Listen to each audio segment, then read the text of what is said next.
কি হয়েছে তোমার? কালকে থেকে দেখতেছি তুমি খুব চিন্তিত।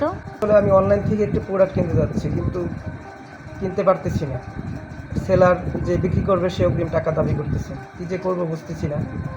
এবং সে অগ্রিম টাকা ছাড়া কোনোভাবেই আমাকে প্রোডাক্টটি দিতে চাচ্ছে না। এবং আমার পণ্যটা খুবই দরকার, এতটা পরিমাণ দরকার যে আমার ইমার্জেন্সিভাবে আজকেই প্রয়োজন। কিন্তু সেলার আমাকেও চেনে না এবং আমিও তাকে চিনতেছি না, যার কারণে সে আমাকে বিশ্বাস করতে পারতেছে না।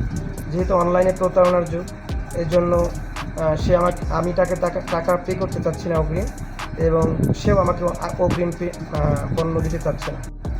কেন, তুমি কি জানো না বাংলাদেশে এই প্রথম অ্যাডমিন ডিল সিস্টেম একটি অ্যাপস চালু হয়েছে, যেটি বর্তমানে খুবই ভাইরাল এবং এটি সরকারি লাইসেন্স প্রাপ্ত। এই অ্যাপসের মাধ্যমে নিশ্চিন্তে যে কোনো প্রোডাক্ট ক্রয় করা যায়। তুমি সেলারকে এই অ্যাপস সম্পর্কে অবগত করে এর মাধ্যমে ক্রয় করতে পারো। তুমি এখনই প্লে স্টোরে গিয়ে সার্চ করো ট্রাস্ট ডিল অ্যাপসটি এবং অ্যাকাউন্ট খুলে ট্রাস্ট ডিল অ্যাপসের মাধ্যমে নিশ্চিন্তে ডিল সম্পন্ন করতে পারো।